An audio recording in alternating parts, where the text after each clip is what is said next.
Today we are discussing Jesus' encounter with the demon-possessed man. It's from Mark 5, verses 1 through 20. When they arrived at the other side of the lake, a demon-possessed man ran out from a graveyard, just as Jesus was climbing from the boat. This man lived among the gravestones and had such strength that whenever he was put into handcuffs and shackles, as he often was, he snapped the handcuffs from his wrist and smashed the shackles and walked away. No one was strong enough to control him. All day long through the night, he would wander among the tombs and in the wild hills, screaming and cutting himself with sharp pieces of stone. When Jesus was still far out in the water, the man had seen him and had run to him to meet him and fell down before him when Jesus reached the shore. Jesus spoke to the demon within the man and said, "Come out, you evil spirit." It gave a terrible scream, shrieking, "What are you going to do to me, Jesus, Son of the Most High God? For God's sake, please don't torture me." "What is your name?" Jesus asked the demon. "Legion, for there are many of us here within this man." Then the demon begged him again and again not to send him to some distant land. As it happened, there was a huge herd of hogs rooting around on the hill above the lake. "Send us up into those hogs," the demon begged. And Jesus gave them permission to do so.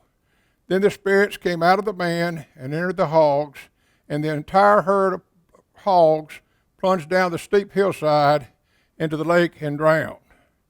The herdsmen fled to the nearby towns and countryside, spreading the news as they ran.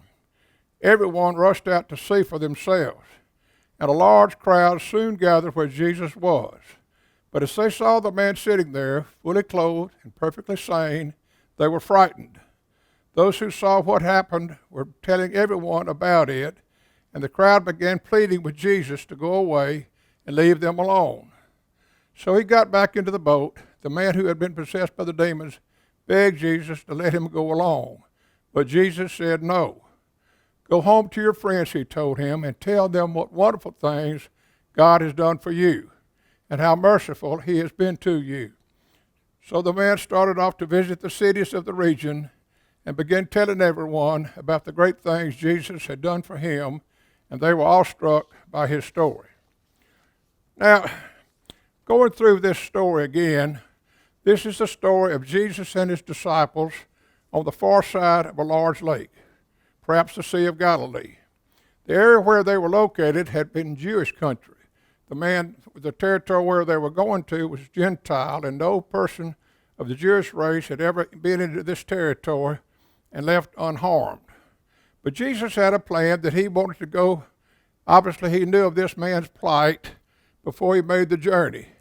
But he convinced his disciples to get in the boat late one evening and to cross the lake.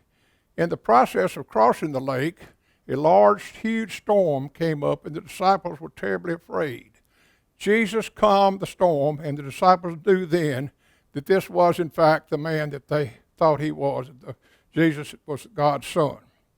But as they entered the area where the demon-possessed man was located, the demon-possessed man lived in a graveyard, in tombs, in caves where the dead were.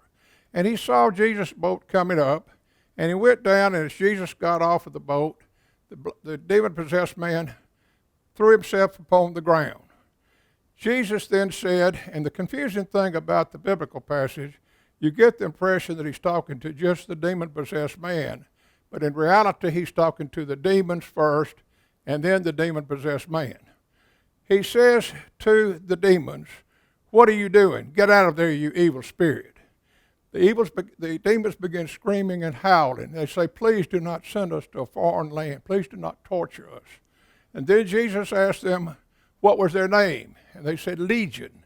Legion being an army of 6,000 men. And so the demon explained to Jesus there were, in fact, 6,000 demons within this man's body. And so Jesus once again said, "Leave." And they said, "Well, at least don't send us to a foreign land. At least give us another chance. There's a whole herd of hogs on the hill above us, and if you at least place us there." So Jesus did decide that he would do just that, and the demons left the man and entered the hogs' bodies, and shortly thereafter the entire herd of hogs jumped off a cliff into the lake and were drowned. Now, this is a bizarre story. A demon man possessed, a man howling at the moon, living in tombs because he is too violent to be controlled. And then you have Jesus casting the demons into a herd of pigs and then them running into the sea and drowning. The madman became fully restored and becomes a preacher in his own right. Now, how does this story relate to us today? There are many terrible things that tormented this demon-possessed man. Many of us have experienced same experiences, probably not to the extent that this man had. We've probably never been homeless or incarcerated or isolated, but we have had problems. We've had a feeling as though our hands and feet were bound because we just couldn't seem to move forward in life. We've had many sleepless or restless nights because of frightening or shameful or worrisome thoughts that have run through our head during the day. Have you ever been so disturbed or sad that you wanted to shriek or cry all day and all night, like the man in this story? After Jesus had removed the demons from the man and given him a new life, the man wanted to go with Jesus. But Jesus would not let him go. Instead, he said, "Go home to your people, report to them what great things the Lord has done for you, and how he has had mercy on you." And he went away and began to proclaim in the cities what great things Jesus had done for him, and everyone marveled. When Jesus restored the Spirit of God in this man, he gave him a specific holy purpose for his newly transformed life. The purpose included two things, a direction and a message. The direction the Lord gave him was to go back to the people who had shunned him, chained him, and shackled him, the very people he had hurt and terrified, the very people that caused him to have the problems that he had. The message that Jesus told him to give was simply to tell his own story, the story of how Jesus had restored him, had mercy on him, and he just didn't go home. He went into all the cities of the region and told them of the great things the Lord had done for him, and everyone was amazed. So the message for us today perhaps could be that as we go to God in prayer or to church services, we have many problems ourselves, maybe not to the extent that the demon-possessed man had, but we all suffer from concerns and worries and frightening problems. But take that to Jesus, take that to the Lord, whether it be through prayer or through a church service, and listen to the direction that God gives us. Once we receive that direction, then apply that to a message. It's our purpose to be thankful to God for what he's done for us, but at the same time, perhaps we will not go out into the community and be ministers or preachers, but perhaps by our changed way of living, we might make some impression on others who have similar problems to us, and that our new direction in life might help. It's an interesting little story. It's a complex story, and when you first read it, you have a hard time exactly grasping what it wants you to understand.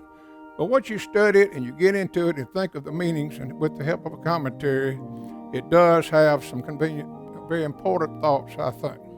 Our closing prayer: God, thank you for the love that sees our hurts and speaks holiness to our brokenness. May we live so that others might know the wonders of your love. In Christ's name we pray. Thank you.